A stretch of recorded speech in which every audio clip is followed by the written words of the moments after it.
Halo semua, perkenalkan nama saya Afi Aurelia Sumanik dengan NIM 25100301442. Pada kesempatan kali ini saya akan menjelaskan tentang koordinasi dan rentang manajemen. Yang pertama kita bahas terlebih dahulu mengenai koordinasi.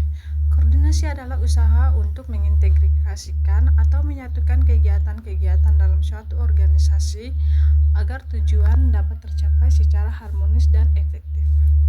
Menurut para ahli seperti Handoko, Siaga, dan serta Robbins and Coulter, koordinasi sangat penting agar setiap bagian dalam organisasi dapat bekerja secara selaras dan tidak berjalan sendiri-sendiri. Selanjutnya, tujuan dari koordinasi sendiri ada beberapa hal yang penting. Yang pertama, untuk menyatukan tindakan antar bagian dalam organisasi agar semuanya bergerak ke arah dan tujuan yang sama.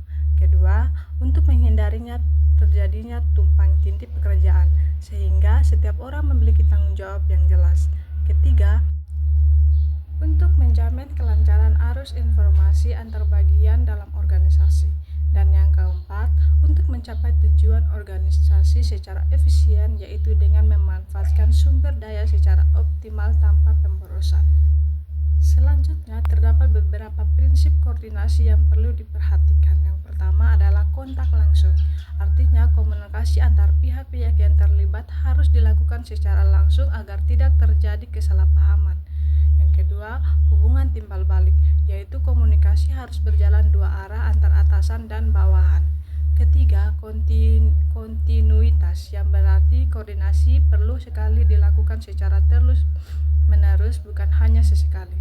Keempat, tujuan yang jelas, agar arah kerjasama semua pihak menjadi terarah. Dan yang kelima, skala prioritas, yaitu menentukan hal yang harus dikoordinasikan lebih dahulu berdasarkan tingkat kepentingannya.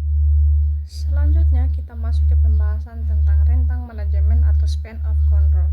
Rentang manajemen adalah jumlah bawahan yang dapat diawasi secara langsung oleh seorang manajer atau pimpinan. Rentang ini bersifat sempit maupun luas. Jika rentangnya sempit, berarti seorang manajer mengawasi sedikit bawahan. Keuntungannya, pengawasan dapat dilakukan lebih intensif, tetapi kelemahannya, organisasi membutuhkan lebih banyak manajer. Sedangkan jika rentangnya luas, berarti seorang manajer mengawasi banyak bawahan. Keuntungannya, struktur organisasi menjadi lebih sederhana dan biaya manajerial bisa ditekan, namun pengawasannya menjadi lebih sulit dilakukan.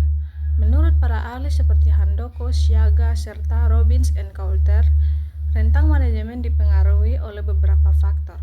Di antaranya adalah kompleksitas pekerjaan maupun bawahan, teknologi yang digunakan, dan tingkat komunikasi dalam organisasi. Selain itu, terdapat faktor yang mempengaruhi rentang manajemen, yaitu yang pertama, kompleksitas tugas. Semakin kompleks tugasnya, rentang manajemen cenderung lebih sempit. Yang kedua, kemampuan bawahan. Jika bawahannya kompeten dan dapat bekerja mandiri, rentang manajemennya dapat diperluas. Ketiga, gaya kepemimpinan manajer. Manajer yang tegas dan efektif dapat mengawasi lebih banyak bawahan.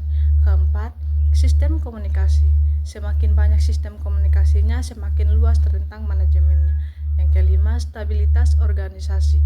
Organisasi yang stabil memungkinkan rentang manajemen yang lebih besar. Kemudian terdapat juga dua jenis rentang manajemen, yaitu rentang luas. Rentang luas yaitu banyak bawahan di bawah satu pimpinan, biasanya digunakan pada organisasi yang komunikasinya cepat dan tugas tidak terlalu rumit. Yang kedua, rentang sempit, yaitu sedikit bawahan di bawah satu pimpinan, cocok untuk organisasi dengan pekerjaan yang kompleks dan membutuhkan pengawasan yang lebih intens. Lalu, bagaimana hubungan antar koordinasi dan rentang manajemen? Keduanya memiliki hubungan yang sangat erat. Rentang manajemen yang efektif akan mempermudah proses koordinasi, karena manajer dapat mengawasi bawahannya dengan baik. Sebaliknya, koordinasi yang baik akan membantu manajer mengatur dan mengawasi banyak bawahan secara efisien. Jadi, keduanya saling mendukung dalam meningkatkan aktivitas dan efisiensi organisasi. Sebagai kesimpulan, koordinasi merupakan proses menyatukan berbagai upaya agar tujuan bersama dapat tercapai dengan baik, sedangkan rentang manajemen adalah jumlah bawahan ideal yang dapat diawasi secara langsung oleh seorang pimpinan. Kedua konsep ini sangat penting untuk menjaga efektivitas, efisiensi, serta keharmonisan dalam suatu organisasi.